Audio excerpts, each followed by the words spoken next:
बेटे की बारी है, इसलिए रो रही हूँ और उसी के लिए पुआ बना रही हूँ, क्योंकि मेरे बेटे ने कहा, माँ आज मैं मरने वाला हूँ, तो मुझे पुआ खाने का बड़ा मन है, तो मुझे अंतिम समय तू पुआ बनाकर खिला दे।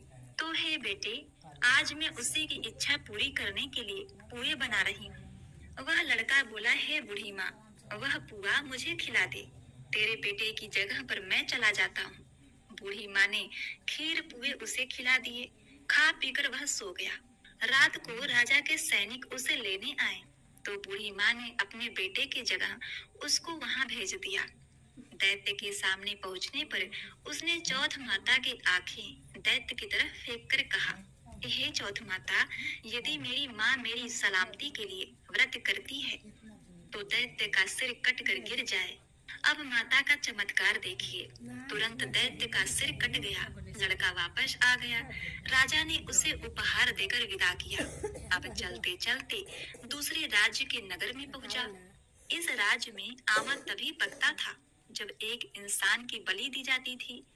राजा ने उसे पकड़कर सिपाहियों से आमा में चुनवा दिया। लड़के ने आंखें आवे में डाली और कहा, हे चौथ माता, यदि मेरी माँ मेरे लिए व्रत करती है तो आवा मेरी बलि लिए बिना ही झट से पक जाए। आवा तुरंत ही पक गया।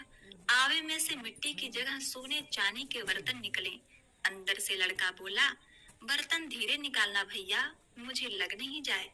अब राजा ने उसे निकलवाया और पूछा, इस आवे से तुम बच कैसे गए? लड़के ने बताया कि उसकी माँ चौथ माता का व्रत करती है, व्रत के कारण ही वह बच पाया है। राजा को बड़ा आश्चर्य हुआ।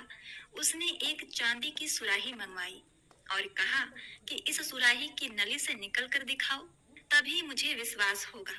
लड़के ने चौथ माता को याद करके आंखें सुराही में डाली और कहा, हे चौथ माता, आपने मुझ पर बड़ी कृपा की। अब एक कृपा और करिए, मैं भंवरा बनूं, सुराही से निकलूं। लड़का भंवरा बनकर सुराही से निकल गया। राजा ने खुश होकर राजकुमारी का विवाह उसके साथ करवा दिया और सभी लोगों को चौथ माता का व्रत करने को कहा। अब कुछ दिन बाद उसे माँ की याद आई। उसने राजा के पास जाकर खुद के नगर जाने की इच्छा जाहिर की। राजा ने रथ, घोड़ा, हाथी और खूब सारा दान दहेज देकर उसे विदा किया। चौथ के दिन अपने नगर में पहुंचा। वह अकेला पंसारी के यहाँ माँ का इंतजार करने लगा। सोचा, चौथ है तो माँ यहाँ जरूर आएगी। थोड़ी देर बाद लकड़ी टेकती हुई माँ वहाँ आती हुई दिखाई दी। उसकी माँ की आंखों में जाले आने के कारण दिखाई कम हो गया था। लड़की ने जानबूझकर अपना पैर लकड़ी के आगे कर दिया और कहने लगा, बल रे पूत काटी, मेरे पैर के लगा दी। माँ ने उसे नहीं पहचाना। कहने लगी, भैया, मुझे चाहे कितना भी गाली क्यों न दे दो, लेकिन मेरे बेटे को कुछ मत कहना। बेटा माँ के चरणों में गिर पड़ा। कहा, माँ, मैं तेरा ही बेटा हूँ, मुझे माफ कर दो। माँ ने उसे गले लगा लिया। नगर के लोगों ने विश्वास नहीं किया, यह उसी का बेटा है। बूढ़ी माँ ने चौथ माता को याद करके कहा, हे चौथ माता, तुम भी तो एक माँ हो। यदि मैं अपने बेटे के लिए व्रत रखती हूँ तो मेरे स्तन में दूध भर जाए और उसकी धार मेरे बेटे के मुख में गिरे। माँ के स्तन से दूध की धार निकलकर बेटे के मुख में गिरने लगी। लोग चौथ माता की जय जयकार करने लगे।